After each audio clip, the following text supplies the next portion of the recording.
নমস্কার বন্ধুরা, সোনা সিম্পল লাইফস্টাইল ব্লগে তোমাদের জানাই আরও একবার স্বাগত। তো তোমরা সকলে কেমন আছো বলো। আর আমি বর্তমানে মোটামুটি একটু ভালো আছি।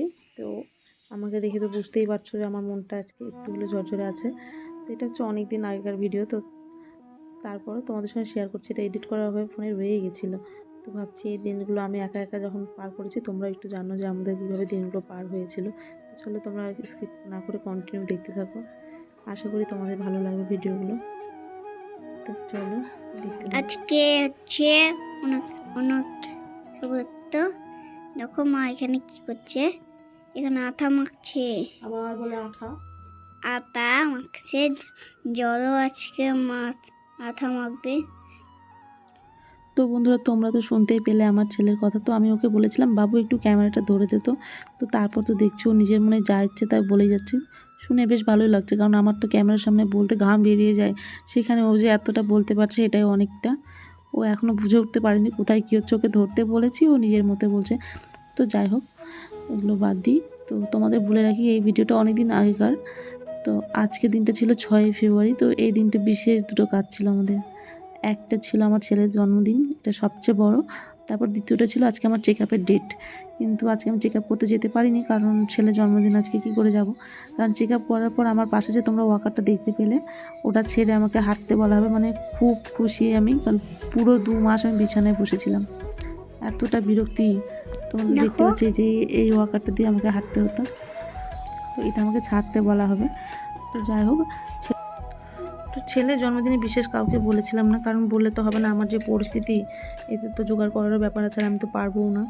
তো তারপরেও নিজের হাতে যতটুকু পেরেছি করেছি, কারণ এই দিনটা তো আর বারবার আসবে না। তো বাচ্চা মানুষ তো বুঝতেই পারছো, যখন অন্য কারো জন্মদিনে যায় তখন বলে মা আমারটা কবে হবে। তো আজকের দিনটা যদি আমি না করি তো বলবে আমার কি এখনও আসছেই না।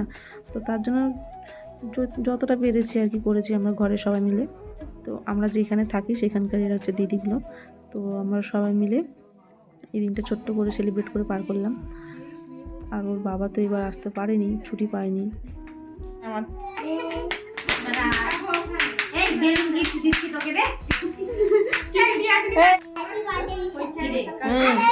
সেলফি ক্যামেরা করেছে আর তুই পোজ দিয়ে বসে। হ্যাঁ সেলফি, তুমি আর ভিডিও করে দিচ্ছে। তো যাই হোক, আজকের দিনটা খুব সুন্দর করে কেটেছিল ছোটোর মধ্যে হলেও। তো তারপরে কিছুদিন পর ও ছুটি পেয়ে বাড়ি আসছে। তো ও আসার পরে আমার বোন বাড়ি চলে গেছিলো, কারণ তোমরা তো এর আগেই দেখেছো যে আমার দেখাশোনা আমার বোন করতো। তো ও এবার কতদিন এখানে থাকবে, ওরও বিরক্তি উঠে গেছে ঘরে না গিয়ে, ও নিজের ঘরে। তো ও আসা মাত্র ওই চলে গেছিলো। তারপর এই রান্না করা শুরু করেছিল, কারণ আমি তো তেমন দাঁড়িয়ে থাকতে পারতাম না রান্নাঘরে গিয়ে। তো আমাদের গ্যাসটা এদিকে তুলে আনা হয়েছিল যে এখানে আমি বসে বসে একটুখানি করবো, তো বেশিক্ষণ করতে পারতাম না। তো ও বলতো যে তোমাকে করতে হবে না, যাও আমি করে দেবো। তো আমি দেখতাম, আশেপাশে কখনো থাকতাম। তো এইভাবে আমাদের কষ্টের দিনগুলো পার হয়েছিল। আলুটা বড় হয়ে গেল না, ভগবান, আঙ্গুলের মতো অবস্থা।